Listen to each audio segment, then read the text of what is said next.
Now, in part one of this feature, we explored the lack of adequate facilities for persons with disabilities at the country's main sporting venues. This evening, in part two, we identify what can be done to improve the existing structures. Here's Jerome Foster.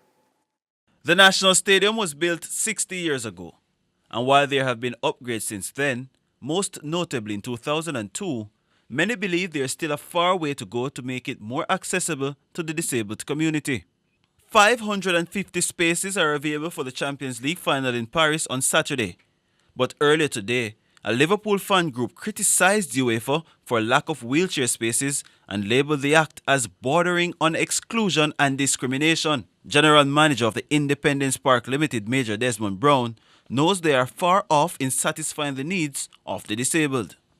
However, in the new refurbished stadium, they'll be able to access all levels, including the area of the boxes, because they will have, we plan to put in at least 4 elevators to get people up to the top floor. We will also be increasing the number of spaces available. Accessibility is very poor in terms of the wheelchair use, not friendly to all certain things. Some bathrooms, but I noticed when I go in there, it kind of way out in terms of the standard of the nowadays standard, how them supposed to set the thing. It's not forthcoming, so they need to do a lot more than this, what them say and what meet the eye. So it can be very accessible, not only for one set of people, but across the board in terms of disability.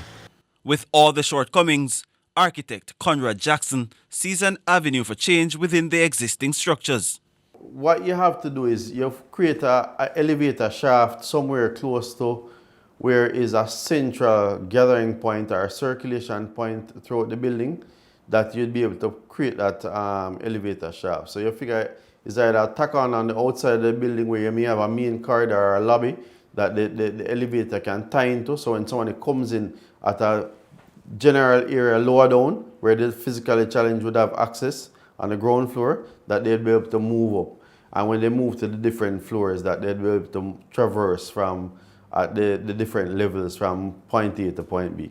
For smaller stadiums like the Tony Spalding Sports Complex, a different adjustment has to be made. The next best step is to create proper surface area in terms of movement of whether it be wheelchairs or somebody who is blind, to allow for them to move within a safe environment on a flat or horizontal surface to be able to find a safe enough spot to stay and enjoy whatever game is being played.